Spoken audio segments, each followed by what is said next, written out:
berikan penjelasan, jangan sampai ada simpang siur, berita di luar. Karena kesannya sekarang ini kalau tidak viral itu nggak ada reaksi. Konferensi pers warga Komplek Indah Puri Sikupang di Pujasera Sangrila Selasa 21 Desember kemarin dimanfaatkan warga dengan menumpahkan unek-unek keluh kesah mereka. Didampingi pengacara, para penghuni apartemen menyampaikan keluh kesah mereka terkait peristiwa yang mereka alami dalam beberapa waktu terakhir ini.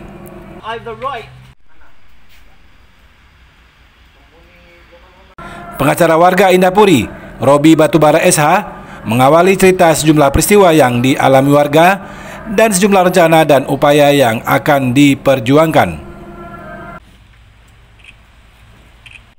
Nah, di sini ada judulnya akte jual beli dan pelepasan hak. Di dalam sini pasal per pasal jelas itu ada pemberian hak kepada si pembeli. Nah, si pembeli pertama ini jual ke orang, contohnya jual ke saya. Saya kemudian ada aktenya. Saya jual lagi ke ibu ini. Apakah ibu ini bukan pemilik? Sedangkan semua perubahan itu diketahui oleh manajemen. Contoh di sales and purchase order ini atas nama Pak Martin, pemilik yang sekarang. Ini ada tantangan dari general manajernya, bermaterai. Jadi ini adalah sales and purchase order agreement yang menjelaskan mengenai pengaturan pengelolaan. Termasuk di sini sudah dijelaskan mengenai berapa jumlah perpanjangan WTO. Ada sini formulanya, Pak. Siap. Ada formulanya ini. Jadi ketika mereka majukan angka 12 juta, mereka sudah tidak seolah mereka tidak mengakui, seolah nggak ada. Ada semua urutannya dan mereka semua memiliki urutan. Jadi ketika muncul bahasa atau kalimat dari pihak developer, pihak pengelola yang menyatakan dengan berakhirnya WTO 30 tahun, maka berakhir juga lah, hilang juga lah hak kepemilikan mereka atas bangunan yang sudah mereka beli dan mereka bayar lunas. Saya kira itu suatu statement berbahaya, sangat akan mengancam keberlangsungan investasi di Batam. Jadi kalau misalnya orang udah beli, oke, orang beli ada yang untuk investasi, ada yang untuk tinggal. Ketika dia beli untuk investasi, ada yang nawarin lebih tinggi dari pembelian pertama, tentu dijual. Berarti begitu dia jual lagi, apakah yang pembelian terakhir ini bukan pemilik? Kalau itu bukan pemilik, berbahaya sekali, Pak. Apalagi WTO kan hanya menyangkut mengenai lahan, bangun kan seperti apa? Nah, jadi kalau mengenai itu bisa kita sangkal berdasarkan data yang kita miliki, ada urutan semuanya dan itu diketahui oleh pihak manajemen. Notarisnya ditunjuk oleh manajemen, tanda tangannya di lokasi perusahaan, dan ada juga tanda tangan dari manajemen. Dan kalaupun mereka tidak akui, kenapa mereka tagih tiap bulan uang maintenance, uang bulanan listrik air? Satu lagi yang perlu saya sampaikan di sini adalah pihak manajemen pada tanggal 19 November 2021 pada saat pertemuan di BP Batam, itu pertemuan diadakan di BP Batam, Bu Sika hadir, Pak Charlie juga hadir, ada beberapa perwakilan dari warga. Di situ kembali pihak manajemen menyatakan WTO, dasar mereka adalah karena WTO sudah berakhir, maka hak pemilikan dari para pemilik itu sudah berakhir. Saya kira itu statement yang sangat berbahaya. Mau membayar WTO sesuai dengan peraturan yang berlaku, sesuai dengan standar PT Batam, bukan 12 juta per meter. Ada datang juga anggota dewan dan setelah itu ada pembongkaran, ya. Itu benar nggak, Pak? Betul, setelah itu ada dari anggota dewan Komisi 8 kalau nggak salah, Komisi 3 Pak Irwansyah. Kita mengadukan tentang kejadian yang terjadi pada warga kami, dan Pak Irwansyah berjanji akan membantu terutama untuk menghentikan pembakaran serta meminta manajemen untuk menyalakan lampu dan air. Oke. Selanjutnya Pak Irwansyah ada menyebutkan tuh bahwa untuk menyuratin secara resmi sudah dilakukan. Sudah. Kapan dilakukan, Pak? Dan kapan dikirimkan kepada Irwansyah? Karena kebetulan posisinya di sana itu lampu mati, nggak bisa ngeprint, nggak bisa segala macam. Akhirnya itu ada laptop, kita print. Tadi malam sudah ada laptop sudah kita draft di sana juga. Tadi malam sudah kita print, tadi malam juga sudah kita kirimkan. Tadi pagi, Pak? Tadi malam. Oh, tadi malam. Bahwa ada saudara kita yang ibaratnya kita merasa bahwa dia itu terancam, jadi kita ya cepet-cepetlah membantu. Mungkin itu kesalahannya kan?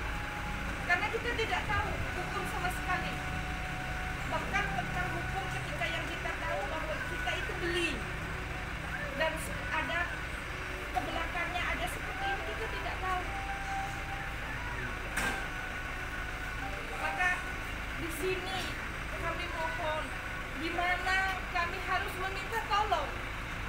Apakah Bapak semuanya yang mungkin bisa membantu, tolonglah kami Pak. Jokowi, DPR, DPRD, Kapolda, Kapolri, kalaupun bisa tolong kami, tolong. Itu rumah satu-satunya. Kita nggak ada tempat tinggal Pak.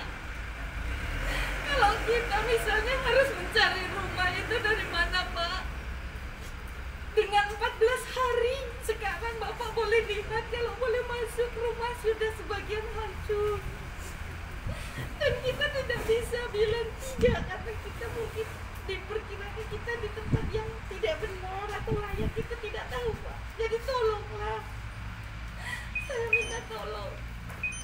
Trauma anak-anak itu yang susah untuk kita sebagai seorang ibu.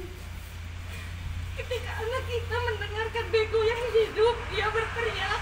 Ketika ada orang luar masuk ke rumah kita, dia takut. Itu aja yang membuat ini dalam hati ini sakit. Kalau dibilang harus ada air mata, mungkin sudah nggak ada bisa lagi Pak. Hari-hari karena nasib kita seolah-olah udah nggak ada lagi harapan. Tapi di sini saya mengucapkan terima kasih yang sangat besar ke seluruh bapak-bapak yang hadir di sini. Saya ucapkan banyak-banyak terima kasih, karena dengan ini semoga kita bisa mendapat bantuan dari segi manapun. As you know, we all invested in property in Indapuri, Batam, for our retirement and for our Indonesian families that we all have, with the understanding that we knew this land was on a lease, but we have a guarantee, a promise on our agreement that this would be renewed when they had their new lease. And they've told us this so many times.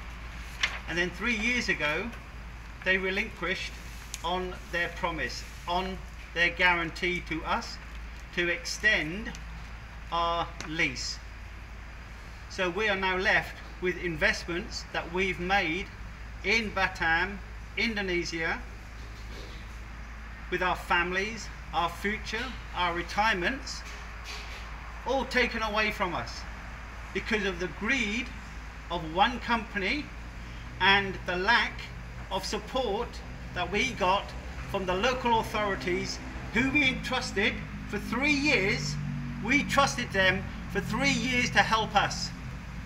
At the last moment, it to be taken away, only to have the authorities take us away, take our brave women away who are trying to protect their homes, because the authorities are supporting the big companies, the big industries, not us, not the people, not the small people who come in here to live, invest, marry, develop Indonesia.